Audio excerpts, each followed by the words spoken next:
All right, 4.2, video number 2. You'll notice that there is a back side on this paper. All right, let's go down to where it says going backwards. Sometimes you must complete the ordered pairs using a given slope. So what if instead of giving you 2 pairs and you have to plug them into the formula, what if they give you 2 pairs with a variable and then they give you the slope and you have to figure out the missing variable? You can do that. It's the same formula. You just have to solve for a different variable. Instead of solving for m, you're going to solve for x or y or whatever it is that's missing. Right? Don't panic. It's the same exact formula.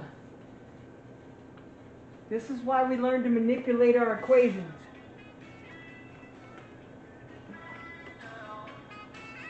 Don't know that number. All right, so let's figure out what that looks like. It says, if the slope of the line passing through the points -5, 6 and 5, y, this is our missing variable, is -4/5, find y. So first we have to remember the original formula. M equals y2 minus y1 over x2 minus x1. Right? But instead of finding this time we're going to look for y. So the first thing we're going to do is label everything just like we did before. This is x1, y1, x2, y2. y2 is y. And our -4/5 is our m. It already told us that's the slope. All right, so now we're going to plug it in. -4/5 instead of m is equal to y2 minus y1 over x2 minus x1. All we have to do is isolate the y. Remember when we had to play with all of our variables? There's a couple of different ways you could solve this, actually. Let's just one step at a time isolate the y. Right? So this is -4/5, right? I just copied that over. Is equal to y minus 6 on top. That's our invisible group. Right? And then 5 plus 5, which is 10. Now, you could cross multiply like a proportion. That might be the easiest way. Or you could start deleting stuff. Let's cross multiply. All right, 5 y minus 6 is equal to -40. 5y minus 30 is equal to -40. Add 30 to both sides.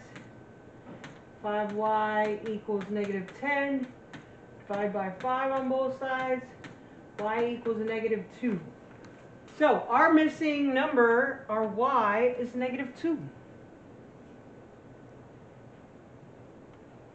That's one way you could have done it. Let's find another one. I'll do the even ones because it takes you to the it takes you into a fraction, and that way you can see it done the other way. All right? So first you have to figure out what is, and then you have to figure out how to undo it. All right, so first things first. Go ahead and write down your formula. That's a little too big. Shush. Over x2 minus x1, still too big. All right, then label everything.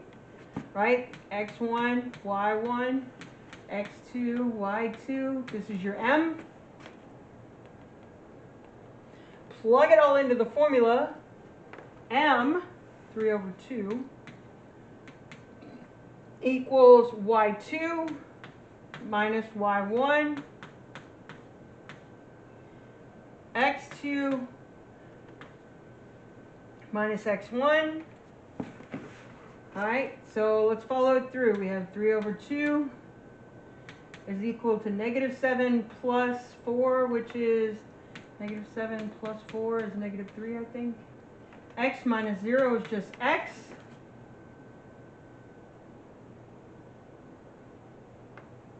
I think proportion will be easiest on this one too. If it's set up like a proportion, just solve it like a proportion. Because this is 3 over 2 equals negative 3 over x. And then you just cross multiply.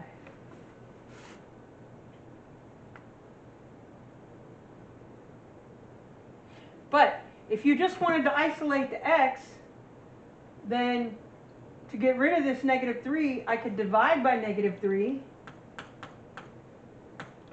because they will cancel out, but then I need to divide this by negative 3. And that will cancel them out, and you're left with 2 equals x. So what happens if do we get the same answer if we cross multiply? Let's find out. 3x, 3 times x equals negative 6.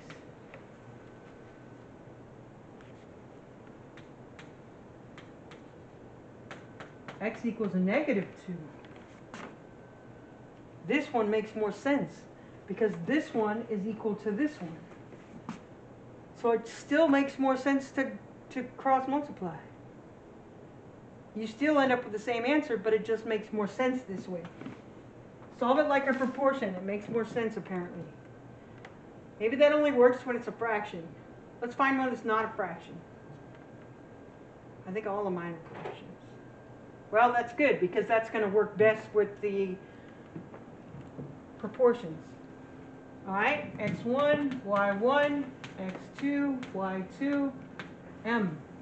Our m is negative 1/2, y2 minus y1 over x2 minus x1.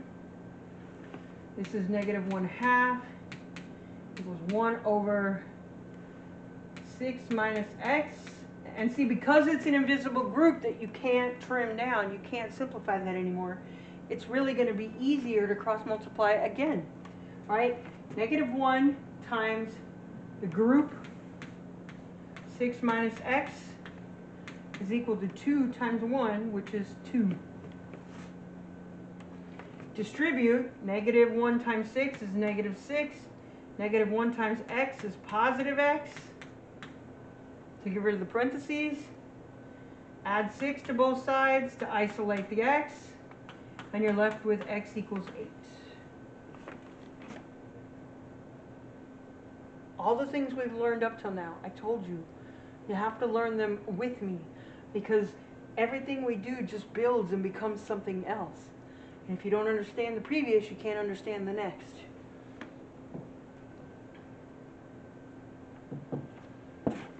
x1, y1, x2, y2, m, negative 1/5 is equal to 8 minus 7 over 11 minus x. So it's negative 1/5 equals 1 over the group 11 minus x. Again, cross multiply.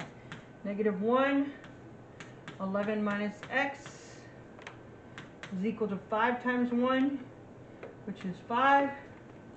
Distribute. Negative 11 plus x equals 5. Get rid of the negative 11, get rid of the constant. We're left with x equals 16.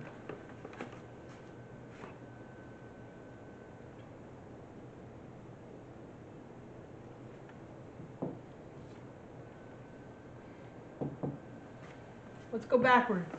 x1, y1, x2, y2. I just want you to see you can start with either point. It doesn't matter. As long as you label the other point the second point.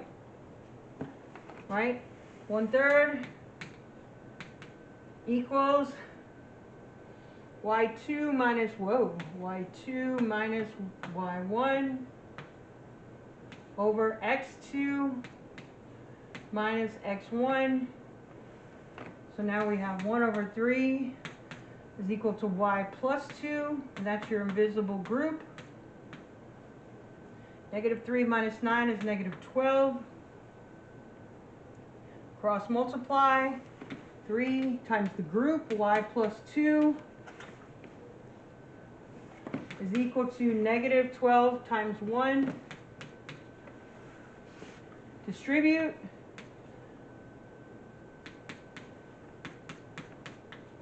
Get rid of the constant.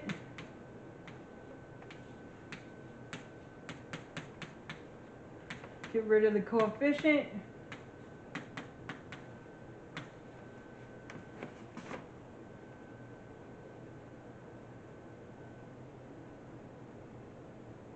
All right, you do the odd ones. 13, 15, 17, and 19.